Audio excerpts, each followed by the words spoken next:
¿Qué es la difusión?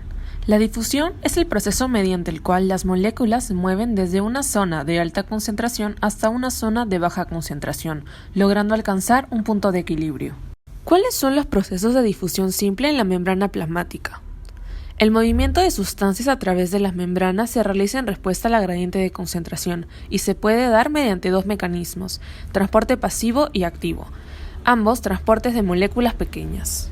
Transporte pasivo.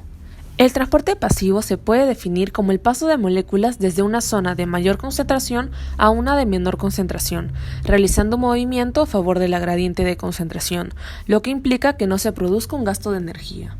El transporte pasivo se divide en tres tipos: difusión simple, difusión facilitada y ósmosis. La ósmosis es el proceso mediante el cual las moléculas de agua se desplazan de una zona de mayor concentración a una zona de menor concentración, a través de una membrana con permeabilidad selectiva. La difusión facilitada requiere de la participación de proteínas integrales para el movimiento de moléculas a través de la membrana. Estas proteínas integrales pueden ser de canal proteico o portadoras. Las moléculas que emplean difusión facilitada son los monosacáridos y los iones como potasio, sodio, cloro y calcio. La difusión simple es un proceso en el cual las moléculas pasan con mucha facilidad a través de la membrana celular, sin la necesidad de utilizar proteínas como medio de transporte. Las moléculas que se transportan a través de la membrana mediante difusión simple deben ser muy pequeñas y no deben de tener carga neta, como por ejemplo el oxígeno y dióxido de carbono. Asimismo, las moléculas liposolubles, como el alcohol, las vitaminas A, D y E y las hormonas esteroides pueden realizar este proceso. El objetivo principal de la práctica es conocer qué es la difusión y explicar el proceso que tiene la temperatura en la velocidad con la que se realiza este proceso. Del mismo modo, una vez explicado el concepto de difusión, demostraremos la relación que existe entre este último y el cuerpo humano. Los materiales requeridos para este experimento son un vaso con agua fría, un vaso con agua a temperatura ambiente y un vaso con agua caliente, además de un colorante, en este caso de color azul. Podemos observar que la propagación del soluto es diferente en los tres casos. Observamos que en el vaso que contiene agua caliente, la propagación del soluto es rápida. Es más, antes del minuto ya podemos observar que el soluto ya estaba disuelto.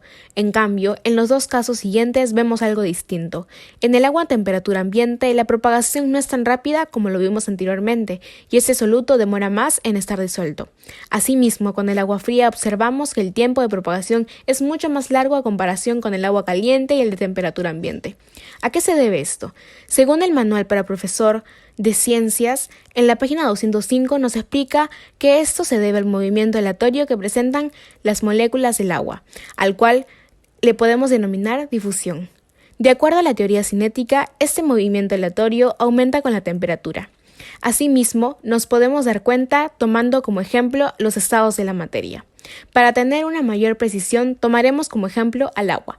Cuando se convierte en hielo, sabemos que sus moléculas están quietas. Por el contrario, cuando se encuentran en estado líquido, las moléculas de agua se encuentran más dispersas. En cambio, cuando se encuentran en un estado gaseoso, las moléculas están en un estado caótico. Lo mismo sucede con los tres tipos de temperaturas del agua. Al estar más inclinados a estos estados de la materia, sus moléculas se comportan de la misma manera respectivamente a la temperatura de inclinación. El proceso de difusión también ocurre en el cuerpo humano. Es así como podemos explicar el intercambio de gases en el sistema respiratorio. Como sabemos, el sistema respiratorio tiene como función principal la oxigenación de la sangre e intercambio de gases con el medio ambiente. Según lo planteado, enfatizamos en el intercambio de gases, el cual consiste en dos: inspiración de oxígeno y respiración de dióxido de carbono, CO2. Este intercambio de gases ocurre por el proceso de difusión a favor de la gradiente. Esto nos quiere decir que las moléculas se desplazan desde un lugar de mayor concentración a un lugar donde hay menor concentración. Este proceso de intercambio de gases, tal como se encuentra en el artículo de la Fundación para la Información e Investigación Sanitaria de la región de Murcia, ocurre con el aire oxigenado de los alvéolos pulmonares y la sangre rica en dióxido de carbono que circula por los capilares sanguíneos. Por ello, al encontrarse los alvéolos pulmonares llenos de oxígeno, estos traspasan la membrana y posteriormente son cargadas por la hemoglobina de los glóbulos rojos. Para que la hemoglobina pueda cargarse de oxígeno, libera el dióxido de carbono y es ahí donde ocurre el intercambio de gases, o más conocido como difusión. pasa el oxígeno a la sangre y el dióxido de carbono procede a llenar los alvéolos pulmonares, logrando así que la hemoglobina pueda absorber el oxígeno y esta sangre ya oxigenada pueda ser dirigida hasta el corazón para ser bombeada al resto del cuerpo. Hemos llegado a 4 conclusiones. La primera es que la difusión es el paso de moléculas desde una zona de mayor concentración hasta una zona de menor concentración. La segunda es que la difusión es un proceso que se da con regularidad dentro de nuestro cuerpo, como por ejemplo el intercambio de gases en el sistema respiratorio. La tercera conclusión es que la temperatura sí influye en la velocidad de difusión. El colorante se diluyó con mayor velocidad en el vaso con agua caliente que en el vaso de agua fría. Y por último, que la temperatura es directamente proporcional a la velocidad de difusión. A mayor temperatura, mayor velocidad.